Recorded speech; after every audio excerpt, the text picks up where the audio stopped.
Halo teman-teman investor dan trader, kembali lagi di channel Investment Idea atau ide investasi. Nah, kali ini saya ingin membahas potensi saham beggar di tahun 2022, dan kebetulan yang akan kita bahas ini adalah big cap, salah satu big caps, yaitu Unilever. Tonton sampai habis ya, karena nanti saya juga akan memberikan estimasi target price-nya Unilever. Jangan lupa like, komen, subscribe, dan share ke teman-teman agar cuannya bisa bersama-sama. Let's go, kita masuk ke dalam pembahasan. Seperti biasa, saya sebelum membahas sebuah saham big cap, saya akan membahas mengenai valuasinya IHSG.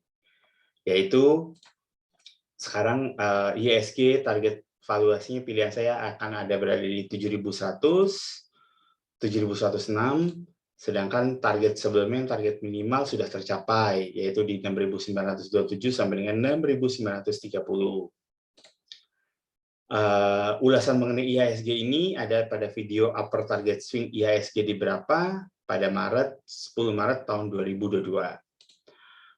Nah, penjelasan sedikit mengenai valuasi IHSG. Asumsi IHSG itu saya ambil caranya target moderat ditambah maksimal dibagi 2, didapat di nilai sekitar 7.197,865 dengan estimasi earning per share weighted average IHSG berada di 293. Sehingga price earning ratio IHSG itu besar kemungkinan akan mencapai 24,607 kali dengan konsep weighted average. Nah, patut teman-teman simak bahwa ini adalah price earning ratio IHSG yang tinggi. Memang IHSG memberikan dua metode dalam penilaian price earning ratio, yaitu ada weighted average, kalkulasi weighted average, dan ada kalkulasi TTM, trailing 12 months. Perbedaannya adalah kalau TTM, per TTM dia akan mengkalkulasi perpindahan quarter per quarter. Jadi misalnya sekarang udah kuartal 1 sampai dengan kuartal 1 berikutnya, dia akan menghitung total IPS 4 kuartal tersebut. Sedangkan kalau weighted average, dia akan melakukan pembobotan terhadap berapa earning per share penggerak IHSG. Oleh karena itu, saya lebih memakai pendekatan weighted average daripada konsep trailing 12 months. Nah, jadi untuk teman-teman ketahui, dengan misalnya IHSG menyentuh level 7.197, maka price earning ratio IHSG akan berada di 24,607. Jadi saya rasa IHSG valuasinya sudah mahal dan sebentar lagi akan ada terjadi koreksi. Oke. Nah, untuk masuk ke dalam pembahasan Unilever, saya kemarin sedikit membongkar mengenai komponen inflasi, yaitu highlights-nya dari komponen inflasi yang menyebabkan inflasi di Indonesia naik meningkat. Yaitu housing dan utilities berkontribusi kenaikan sebesar 26,02%, food, drinks, dan tobacco berkontribusi 43,02%, sedangkan transport juga berkontribusi sebesar 41,31%. Kemudian ada furnishing berkontribusi terhadap kenaikan inflasi sebesar 12,05%. Clothing atau baju ada kontribusi kenaikan inflasinya hanya 7%. Sedangkan food, service, dan restoran berkontribusi sebesar 5,38%. Untuk biaya edukasi flat pada level 1,72%, dan penggunaan IT dan financial prices dan communication seperti Telkom adalah mengalami penurunan sebesar 0,22%. Jadi ini adalah perbandingan antara inflasi bulan Februari dengan bulan Maret dan apa saja faktor pembentuk kenaikan inflasi tersebut. Di sini highlights yang saya ingin highlights besar adalah poin nomor 1 dan nomor 2, yaitu housing utilities dan food, drinks, and tobacco. Karena dua kenaikan inflasi ini adalah yang memberikan sumbangan terbesar terhadap kenaikan inflasi.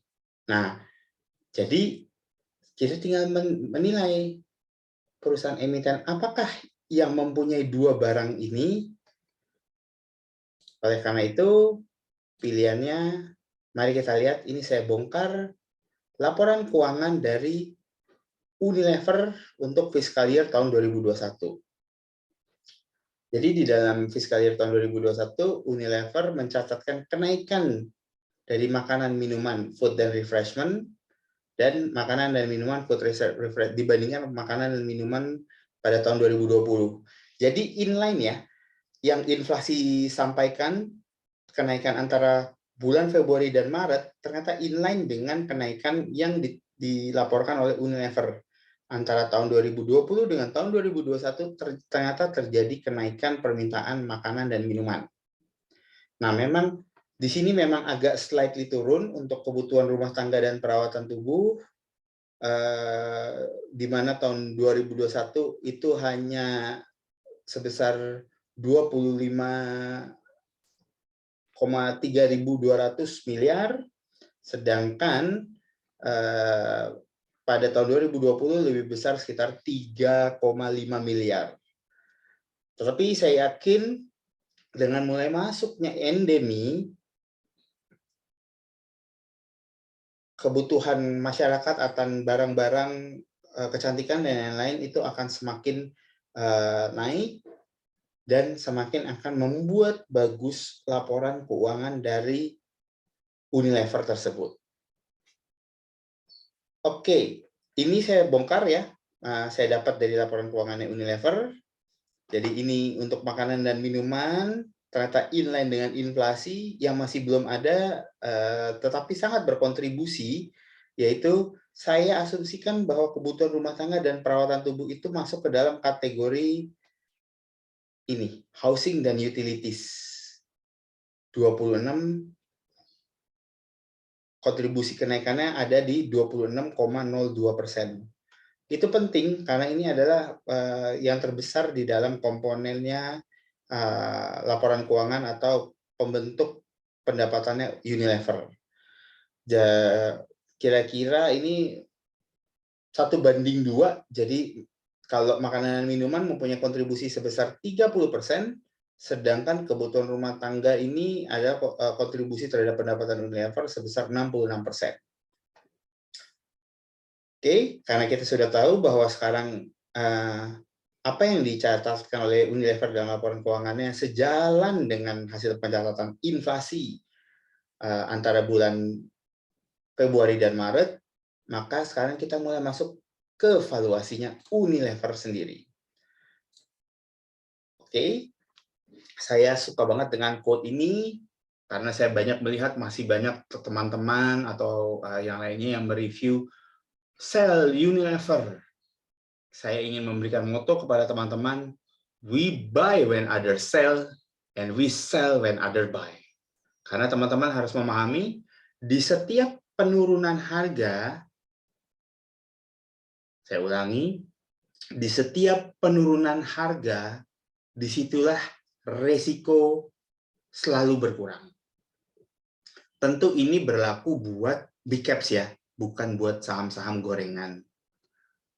Jadi, we buy when others sell, we sell when others buys. Konsepnya adalah semakin turun suatu harga, maka resiko akan jatuhnya suatu saham tersebut akan semakin kecil. Nah, itu yang saya ingin share dengan teman-teman. Makanya untuk kali ini saya berani untuk call buy Unilever. Oke. Seperti kita lihat, Unilever per 1 April kemarin ditutup pada Rp3.620 per saham. Kemudian dia mempunyai floating sahamnya sebesar atau yang dipunyai oleh publik hanya sebesar 15,01%. Sehingga ini tidak berdampak besar terhadap IHSG. Apalagi IHSG sekarang pembobotannya sudah memakai konsep floating yang lebih besar, itu adalah yang akan menggerakkan nilai indeks. Jadi Unilever dalam hal ini, bila dia bergerak berlawan arus, bila Unilever bergerak melawan arus dari IHSG, pergerakan Unilever ini tidak akan mengganggu pergerakannya dari IHSG. Oke, berdasarkan fiscal year 2021, margin of safety atau MOS pada Unilever saya hitung berada pada 3.500 per lembar saham. Seperti kita ketahui, kemarin Unilever sempat jatuh tembus kepada pada level 3.300, dan saya rasa itu adalah level bottomnya bila kita mengacu kepada fiscal year tahun 2021. Jadi memang ini adalah level yang sangat baik untuk kita masuk ke dalam posisi Unilever. Oke, saya hanya menggunakan relative valuation di dalam saya menghitung margin of safety-nya. Relative valuation itu adalah saya memakai data yang sudah disajikan atau diterbitkan oleh perusahaan. Jadi saya tidak melakukan forward valuasi atau valuasi ke depan untuk saham Unilever ini. Oke, sebagai perbandingan, mungkin teman-teman akan bertanya, apakah nilai 3.500 itu murah atau sudah pada dasarnya? Saya akan share sesuatu yang menarik. Pada level 3.500 per lembar saham, pada level 3.620 per lembar sahamnya Unilever itu diperdagangkan pada price earning ratio sebesar 23,98 kali. Benchmark dari perdagangan 23,98 kali itu, kita akan mencoba melihat historicalnya Unilever.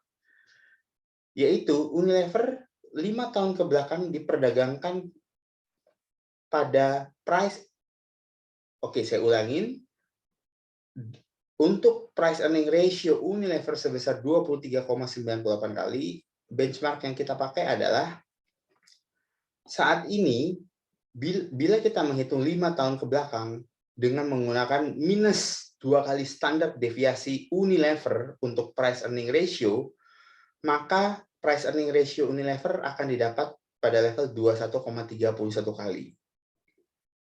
Sedangkan bila kita menarik lebih panjang ke 10 tahun ke belakang price earning ratio dengan menggunakan minus 2 kali standar deviasi, maka price earning dari Unilever rata-ratanya itu berada pada 26,47 kali.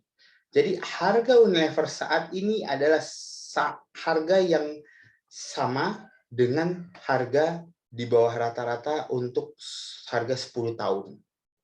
Jadi bagi saya ini sudah bottom valuasi atau valuasi yang sangat amat murah untuk Unilever.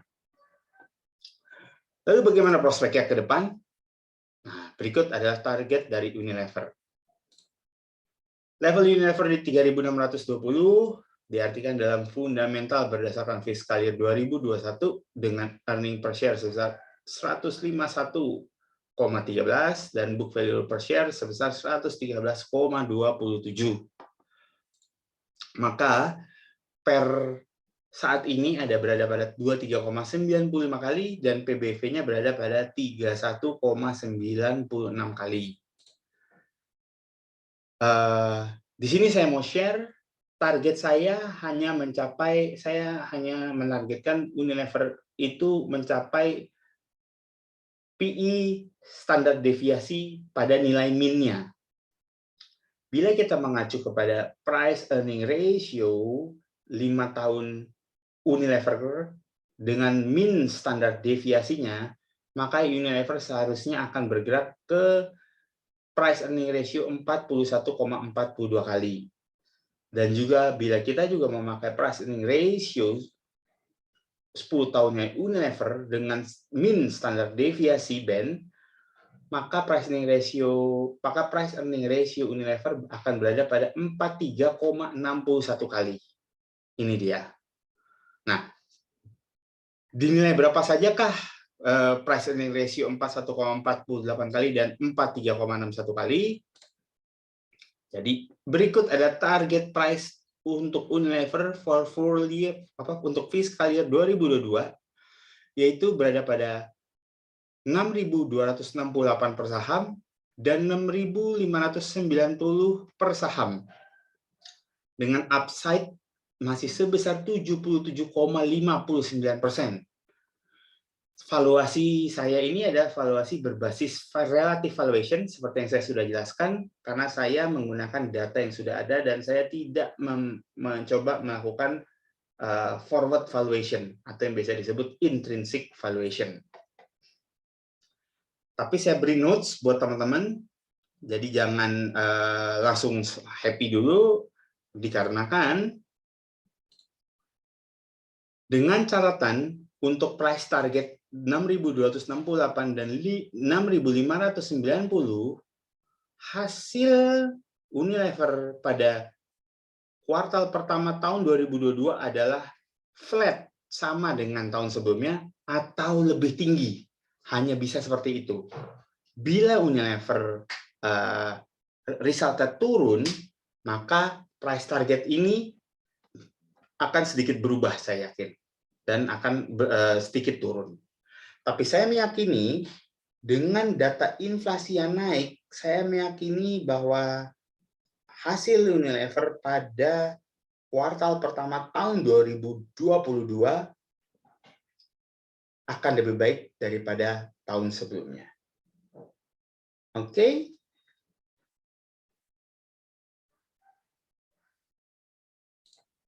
Nah, question, bila teman-teman ada pertanyaan, dapat leave comment di dalam video ini atau email ke email saya. Terima kasih telah menonton sampai akhir. Semoga selalu bisa tetap cuan. Dan disclaimer informasi oleh kami adalah kami tidak mempunyai posisi pada Unilever dan tidak terafiliasi oleh emiten atau perusahaan sekuritas manapun.